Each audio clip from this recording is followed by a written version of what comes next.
Hey guys, Kel's back here again with a new episode. Just letting you guys know we're on part 3 of the casting process. Hopefully we'll have casting secured after this. I'm just making this episode to touch base with everyone and let them know we have been going through a number of different people that we approached for casting. Had some wonderful talent that we're able to look at the script and some really cool people who really seem to understand the story at its heart and at its core. And we're super grateful for those things. But we've just had to do a lot of due diligence to make sure that we know who we're getting in business with and in bed with figuratively and for professional purposes and things of that sort. And me as the captain of the ship, it's very imperative that I'm aware of what we're doing because everything falls on me. So as a red pill person and Justin Baldoni being a blue pill person, he missed some checks and balances that I haven't skipped over. And I'm going to let out a trade secret that I generally don't tell people or things. Something that I've known about for quite a while. And some very in-tune guys are very aware of that. But I'll just say, if you don't quite know who you're working with and you're approaching a lady or things of that sort, you should check her Pinterest. I feel like John, man. I'm pimping no caddy. I'm looking for an action. Nibbling no panties. Damn it, I'm that nigga. Bitch, I'm hella clean. God damn. Hey guys, welcome back. So what we're covering in this episode is something called Chameleon Love. And Chameleon Love is somebody that essentially, I want to say love bombs you, but they can almost acquiesce to whatever it is that they think that you want to hear. And you might not know exactly who you're dealing with. This is someone that can figure out what it is that you want and they're telling you everything you want to hear.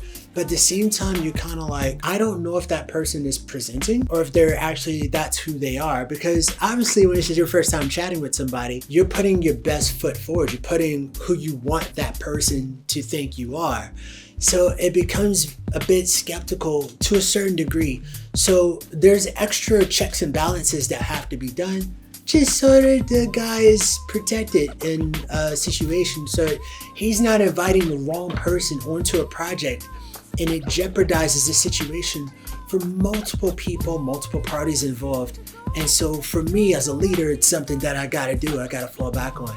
So with Chameleon Love, some of these ladies, what they'll do is they will say things that the guy wants to hear to get his graces, but eventually the mask will slip off. And when they switch and they snap, they'll show their true intentions and you'll go, whoa, I didn't see this person coming. And that's essentially what Justin Baldoni went through with Blake Lively with It Ends With Us.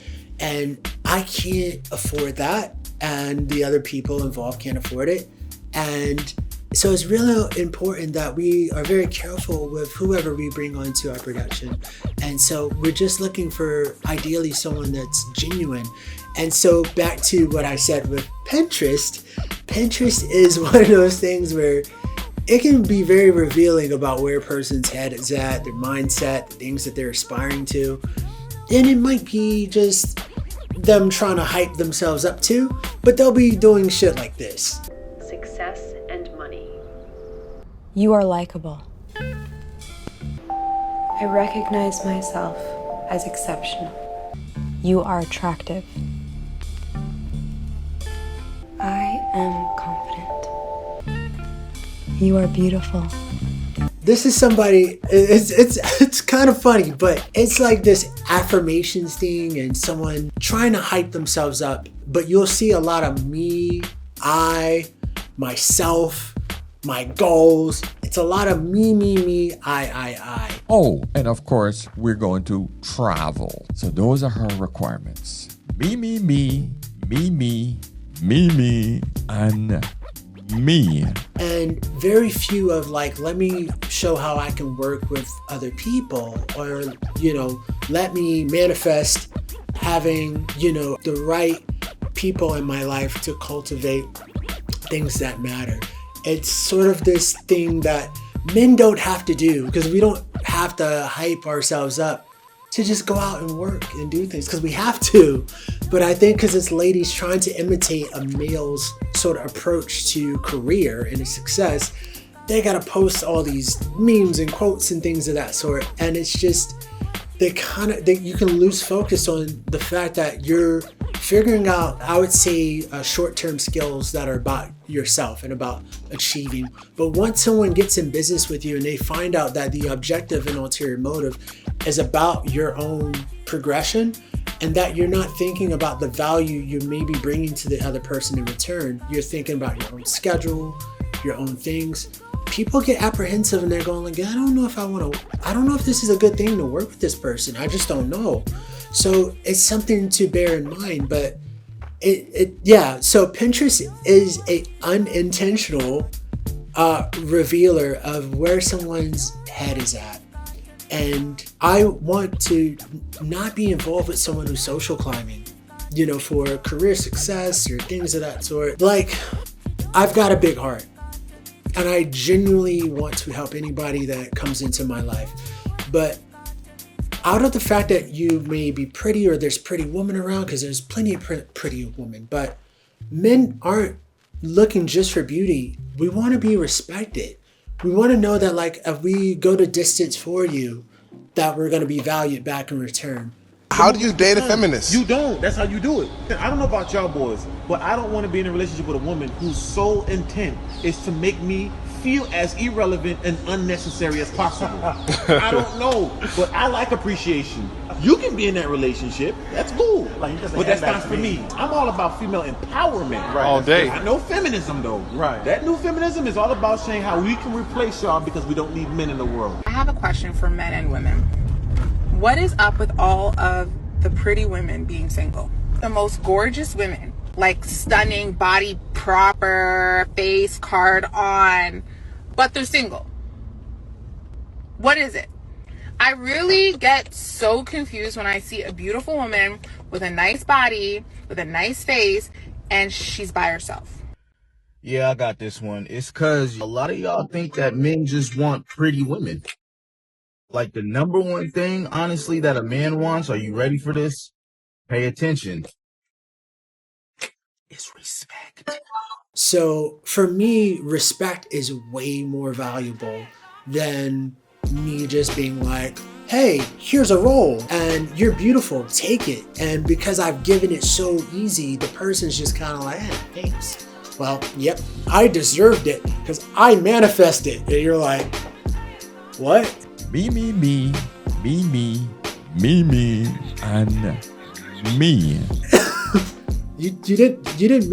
didn't manifest any. Like, I helped you. Like, there's people that give you opportunities in life. It's not something that just falls from buku. You have an advantage if you're an attractive person. Yeah, you do. You might get more people that might want to approach you for whatever reason. These guys might just be a simp and just be like completely simp on you. And unfortunately, that simp and that lie they gave you to feed your ego, now you've taken that and you're going, I deserve this. And it's like, you're not entitled to anything. People help people based on most people, it's if they see value in you. And for someone to see beauty in you, you have to be that yourself. So other people just think you're valuable. And you have to take that with some humility. And, the more soft you are, the more humble you are in a relationship, the more loving and soft you are, the more I want to do for you. Way, here's the cheat code. When you have a humble female partner in a heterosexual relationship who's like, oh my God, I'm so grateful for the fact that you want to get her the Hermes bag. Oh, yeah. Because she's not an ungrateful bitch. You're going to give her 4 times. Because you just are like, look at this, here, look what else I can do. That is the fuel. I mean, you could be a CEO or a garbage man. You could be 20 or you could be 80. Any heterosexual male, if you go, I can't open this jar, can you help me? We all go, yes, I certainly can open the jar, and we feel like $1 million. You know why? Because we love that we can do that. So I don't know why anybody didn't figure that cheat code out. Like, the more entitled you act, the more you act like, well, I helped you build this is our money. The more you do that shit, the tighter we get. The more that I'm like, you know what? Take your half. See ya. I'll make more.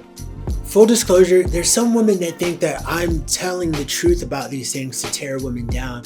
Or someone that might have read my script that like it didn't resonate with them, they might have think like, oh, you're just like trying to bully women. And it's like, no, I'm trying to tell you how men think. If you're a heterosexual lady and you're single, a lot of women are complaining that they can't secure a guy, but at the same time, you don't care how men think, how they speak, and their ideas on what they like. You're supposed to study your consumer if you're trying to sell to the marketplace. And so you find yourself in this weird dynamic where if you're going to punish men for being truthful, men can only operate in the space that you allow them to operate in. So if you punish truth, men are going to acquiesce and do the opposite. They're going to start lying to you. Majority of women are absolutely delusional.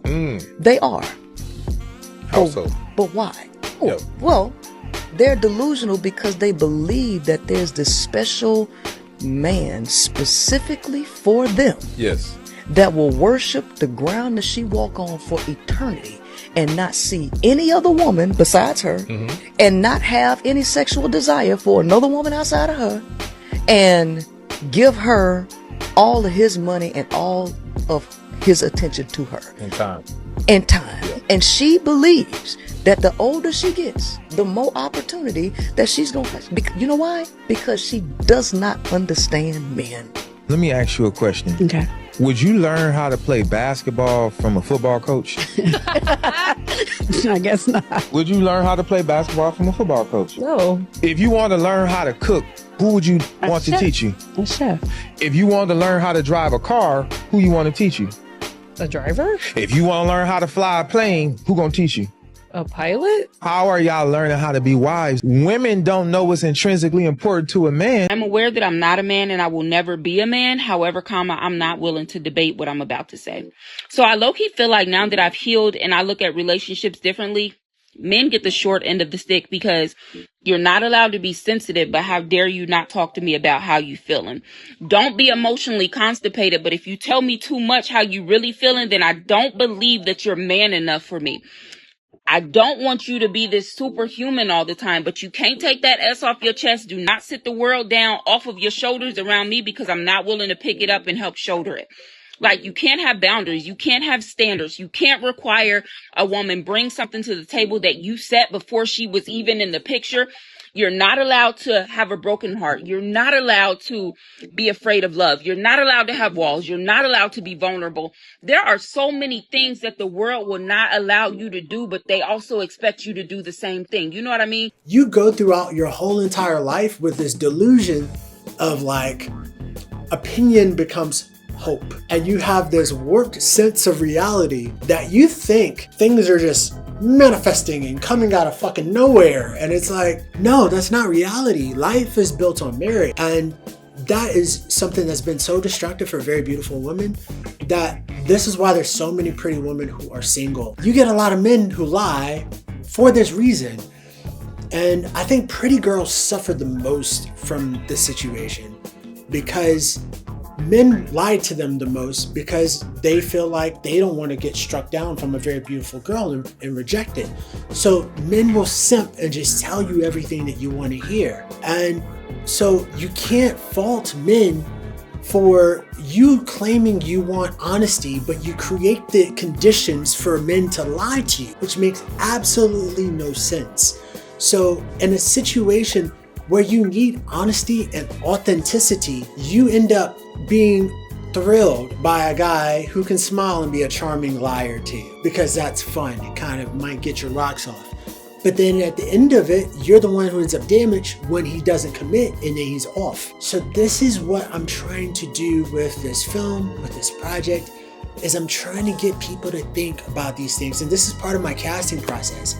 And part of covering myself too with casting is like, that's why I'm documenting all of this, because I don't want to end up in something weird where the person, is not aware of like how I feel about this film and my intentions, and also that I'm documenting this for this purpose, because men are given grace at face value.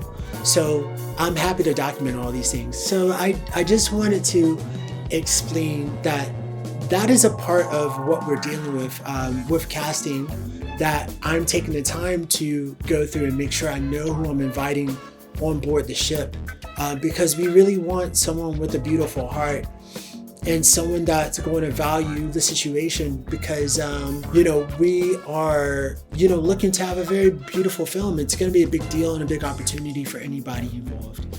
And yeah, so I hope that kind of lets you guys know where we're at with casting. Casting is a relationship, and with that said, you got to be mindful of who you involve. And everyone likes the very beautiful woman. And I think that starts at like puberty. I think it starts at like 14, 15 years old. Just hear me out. Just hear me out. I think the assessment is when they're 14 and 15, they're giving off pheromones, and I think they start attracting other men, and they're not used to that type of attention because they're slowly developing and becoming a woman. But I think once they become too aware that they are getting attention for their beauty, that it starts to warp their worldview and their whole perception of reality. Especially because boys know that if they tell you the truth, you might shut them down. Like if they come and approach you and go, hey, I like you in high school, and you just reject them with your friends group. So a boy would rather lie his way into the situation just to sleep with you. Here's an example. If you're a really attractive woman, there's this period of time, especially from the time of say 18 to 28, where you can say something crazy and dudes are like, God, I really want to so I'm just going to listen to this nonsense and not say anything. I'm not going to comment on your ridiculous Instagram post, or I'm not going to say this to your face because I'm trying to smash. It's like the emperor has no clothes and nobody wants to tell him this. And you get to this point where, and I've had several women come to this realization, but the problem is, when do they come to this realization? Myron Gaines has this really great quote. He goes, women do not truly begin to grow until men stop buying them drinks. So when you're young and you're 14, I think that sets off very beautiful women on the wrong trajectory. And this is why I think a lot of beautiful women have a hard time securing a guy. And what that honestly does to them is that they'll end up becoming very frustrated with men. And then they'll ask for a man to leave, knowing that they don't like to listen, which for me is crazy. That women are like, yo, I want a guy who's a leader, a provider, but you don't like taking direction. You might even only have short-term relationship skills where you don't know how to work in a two-person relationship. That is frightening for dudes. And so there is a difference between the experiences of very beautiful women and women that are unhealthy. And what I mean by unhealthy is like they might be physically unhealthy or mentally unhealthy, but there is a difference between beautiful and unattractive women. And I know women all like to lie to each other for feelings purposes, the delusion you can operate under, but unattractive women know they're treated differently. You know, because you've been at a nightclub where there's a VIP line, there's certain girls that get in and there's other girls that get told to go to the back of the line.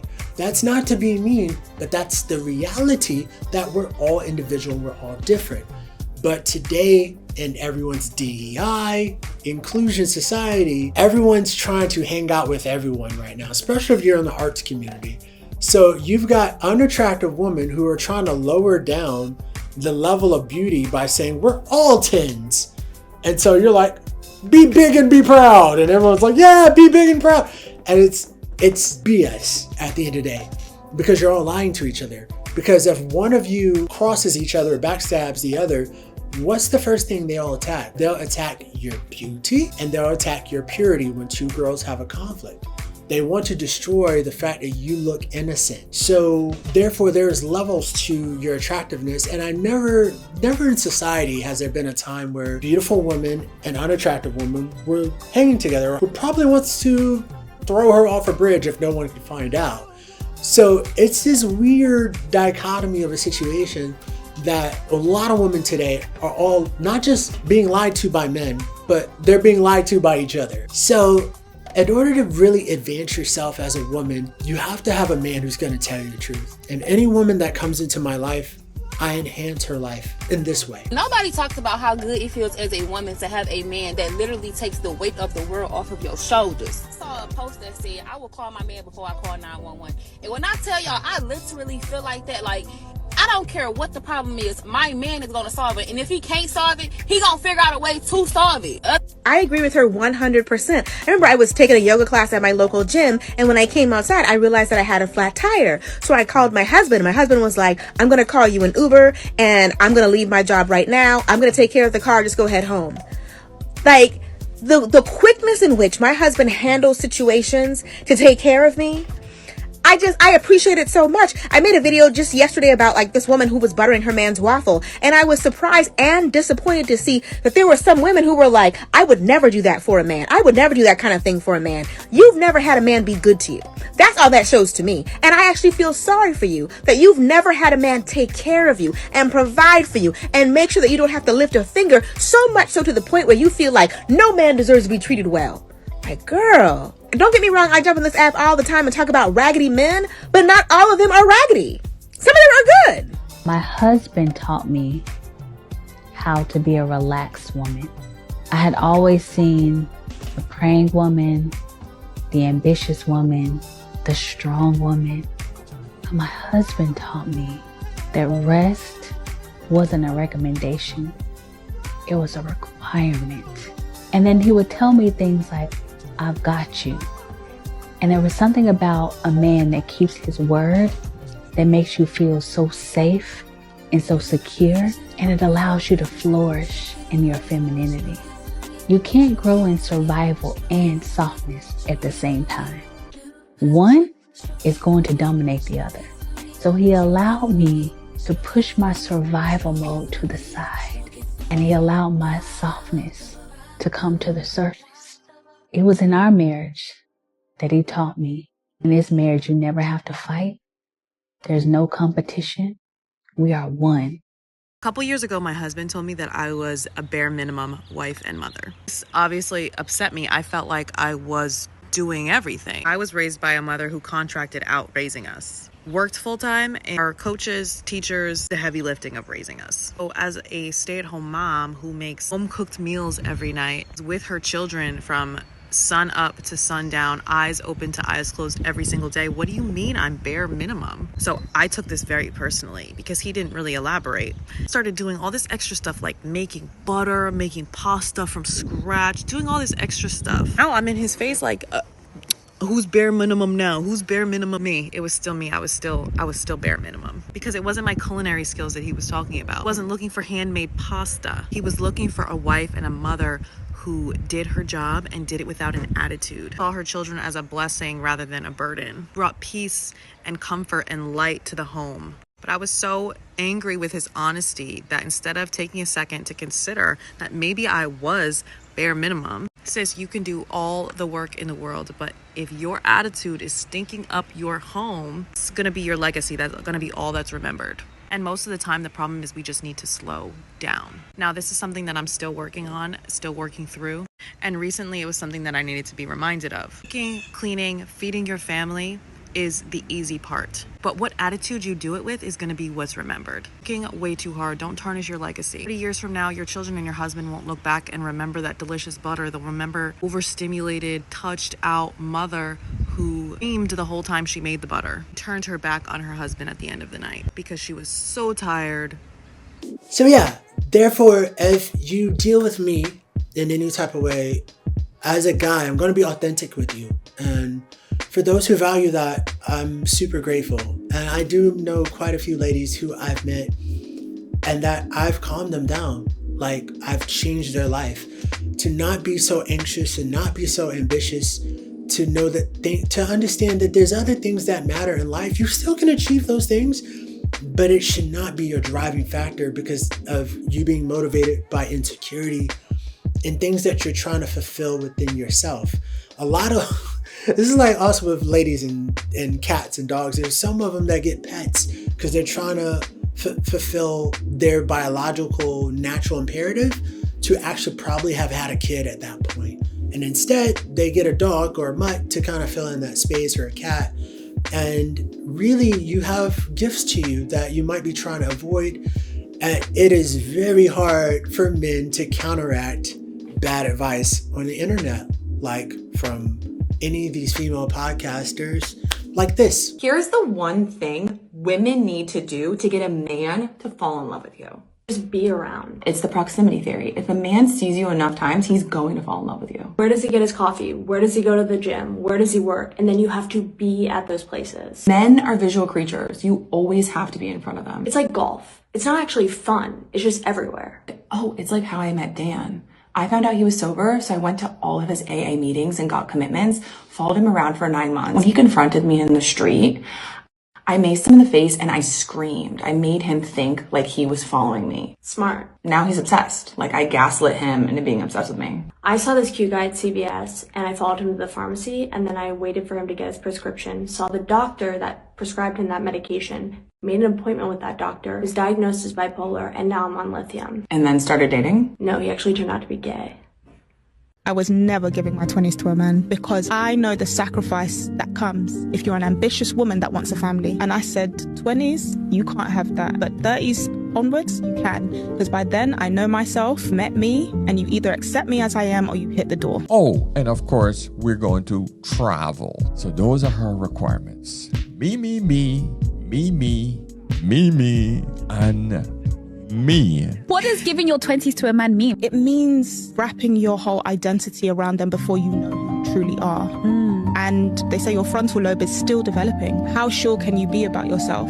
Like I had so much life to live and so much to see, and I didn't want anyone to tell me, where are you going? What do you mean, where am I going? So yeah, when you have podcasts like this that are just misadvising ladies to go out and just like live your life and there's no consequences. I meet women all the time that they're at the cusp of 30 and they're having a midlife crisis, trying to figure out, okay, maybe I should lock down a guy. But at that point, that guy has known she's gone all over the world. And for some reason, she prioritized having fun in her most attractive years and just didn't settle down on something. And he's like, am I getting myself involved with someone who has mental damage?